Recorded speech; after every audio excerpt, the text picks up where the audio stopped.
Assalamualaikum warahmatullahi wabarakatuh. Perkenalkan, nama saya Syifa Thalia Salsabila dengan NIM 020, kelas reguler 1 tingkat 1.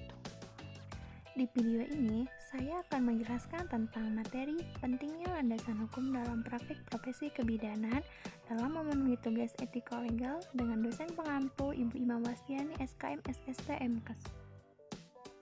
Materi pertama yaitu definisi hukum. Hukum adalah peraturan yang berupa norma dan sanksi yang dibuat dengan tujuan untuk mengatur tingkah laku manusia, menjaga ketertiban, keadilan, serta mencegah terjadinya kekacauan. Selanjutnya, aspek hukum dan keterkaitannya dengan pelayanan atau praktek bidan dan kode etik. Bidan merupakan suatu profesi yang selalu memiliki ukuran atau standar profesi.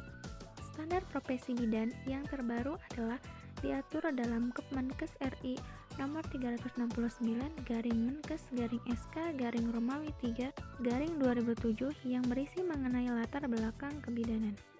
Berbagai pertahanan dalam pelayanan kebidanan, falsafah kebidanan, paradigma kebidanan, ruang lingkup kebidanan, standar praktek kebidanan, dan kode etik bidan di Indonesia.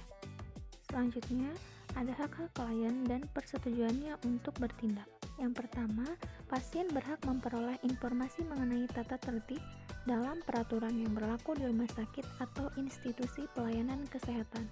Yang kedua, pasien berhak atas pelayanan yang manusiawi, adil, dan jujur. Yang ketiga, pasien berhak memperoleh pelayanan kebidanan sesuai dengan profesi bidan tanpa diskriminasi. Yang keempat, pasien berhak memilih bidan yang akan menolongnya sesuai dengan keinginannya.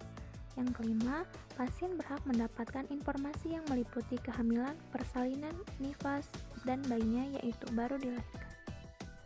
Selanjutnya, ada tanggung jawab dan tanggung gugat dalam praktik bidan. Yang pertama, tanggung jawab dalam praktik kebidanan. 1. Tanggung jawab bidan terhadap klien dan masyarakat.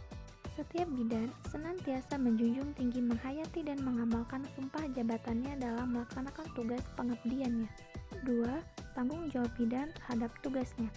Setiap bidan senantiasa pelayanan paripurna terhadap klien, keluarga, dan masyarakat sesuai dengan kemampuan profesi yang dimilikinya berdasarkan kebutuhan klien, keluarga, dan masyarakat. 3. Tanggung jawab bidan terhadap sejawat dan tenaga kesehatan lainnya.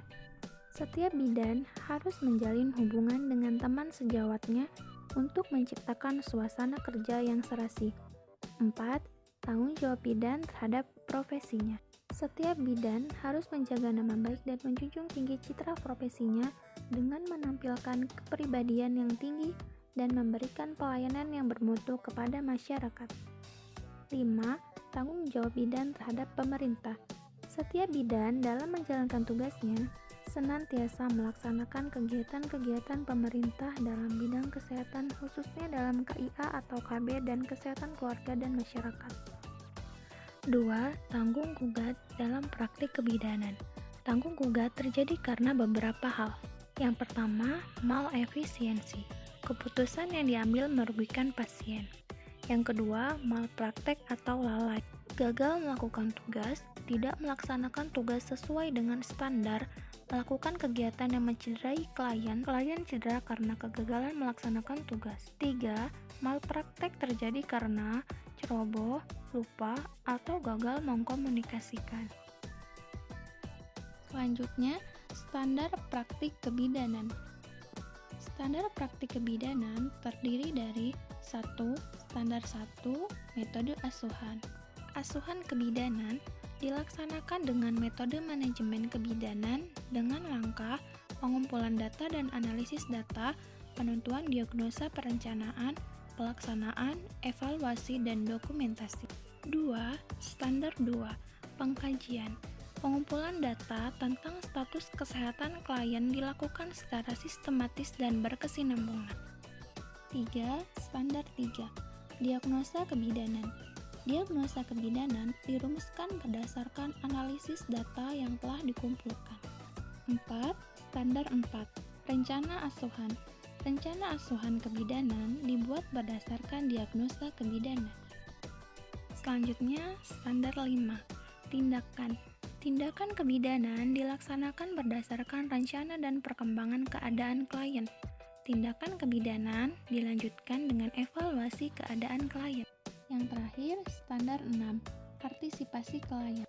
Tindakan kebidanan dilaksanakan bersama-sama atau partisipasi klien dan keluarga dalam rangka peningkatan pemeliharaan dan pemulihan kesehatan.